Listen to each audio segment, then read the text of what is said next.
इस news channel पर जो भी वक्ता ने कहा वह है उसकी अपनी राय है, जिसकी पुष्टि दी डेमोक्रेसी पोस्ट नहीं करता।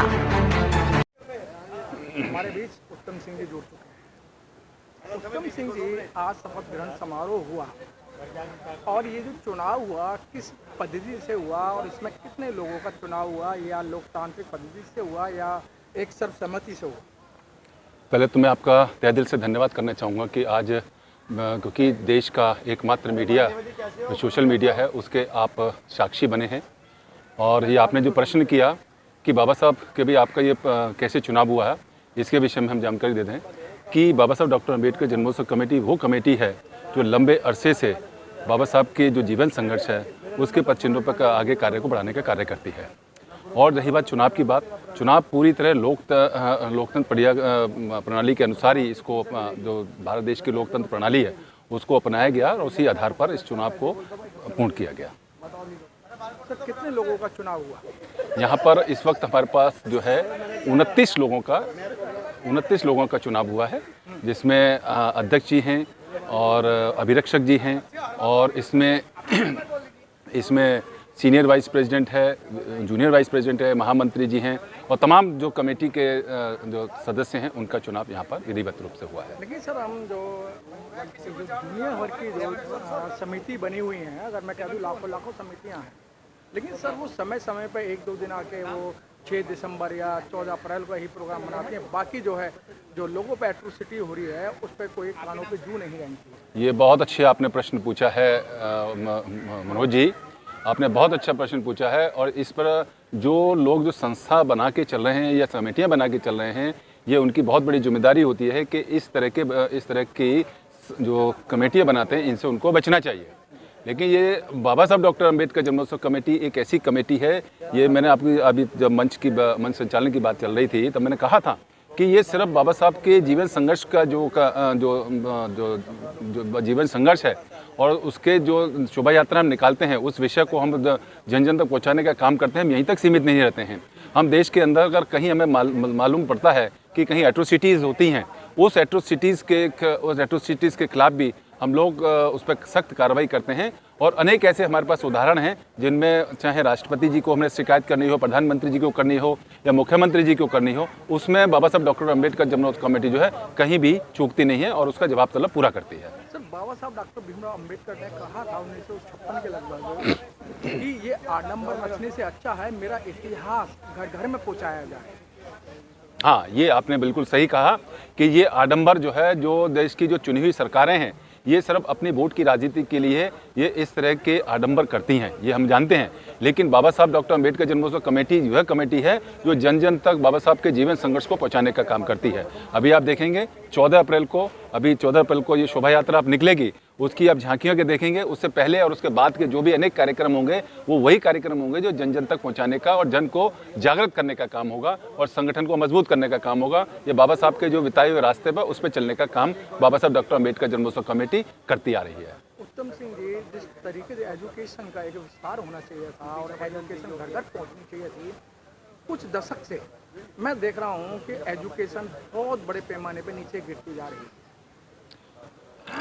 ये बहुत अच्छा, पुनः आपने दोबारा अच्छा क्वेश्चन पूछा है और मैं ये समझता हूँ कि ये प्रश्न जो है आपको बहुत पहले और लोगों से भी पूछना चाहिए, क्योंकि ये जो सरकारें जब चुनकर आती हैं, ये जो हमको जनप्रति हमारे चुनकर आते हैं, ये उनकी जिम्मेदारी बनती है कि जब बाबा साहब ने आपको एक आरक्षण का अधिकार दिया है, उनकी वजह से आप चुन के आए हैं, तो ये आपकी बहुत बड़ी जिम्मेदारी बनती है। क्योंकि बाबा साहब ने तो स्पष्ट कहा है कि शिक्षा जो है सभी को मुफ्त में मिलनी चाहिए। लेकिन ये जनप्रतिनिधि हमारे इसमें अगर खरा नहीं उतरते हैं तो सारी की सारी जो जिम्मेदारी है वो जनप्रतिनिधि के, आम जनमानस जो है उसका प्रयास पूरा करता है। और लेकिन बाबा साहब डॉक्टर अम्बेडकर जन्मोत्सव कमेटी है, अभी आपको ये बताएं कि जो पिछले टेन्यूर था उसमें भी दिल्ली के तमाम स्कूलों में जाकर और उनको जागृत करने का काम भी बाबा साहब डॉक्टर अम्बेडकर जन्मोत्सव कमेटी ने किया है और समय समय पर करती है। सर एजुकेशन के लेके सर आपकी जो कमेटी है कोई विकल्प है?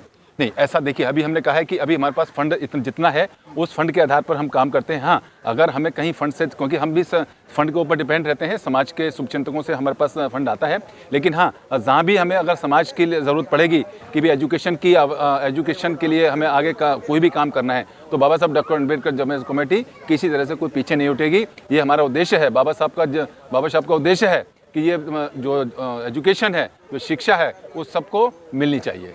उत्तम सिंह जी, आपको हर एक जगह देखा जाता है, चाहे सामाजिक प्रोग्राम है या अन्य सामाजिक प्रोग्राम है या किसी भी तरीके की कोई लोगों पे अगर आपत्ति आती है, आपको हर एक जगह देखा जाता है। तो सर आपको चाहने वाले लोगों की अपार भरमार है।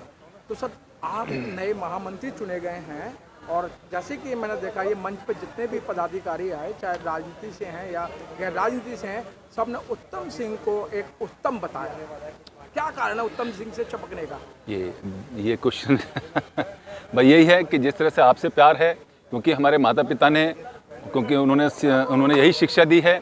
और दूसरा ये मैं आपको ये भी जानकारी दे दूं कि मेरे परिवार जो है, मेरे जो दादाजी रहे हैं वो भी सरकारी मशीनरी में काम किया है और मेरे परदादा रहे हैं वो भी सरकारी मशीनरी में रहे हैं, मेरे जो पिताश्री हैं वो भी सरकारी मशीनरी में रहे हैं, उनके जो सपूत हैं वो भी सरकारी मशीनरी में रहे हैं। क्योंकि बाबा साहब डॉक्टर अम्बेडकर जी के जो विचार हैं उनसे पूरा परिवार परिणित रहा है।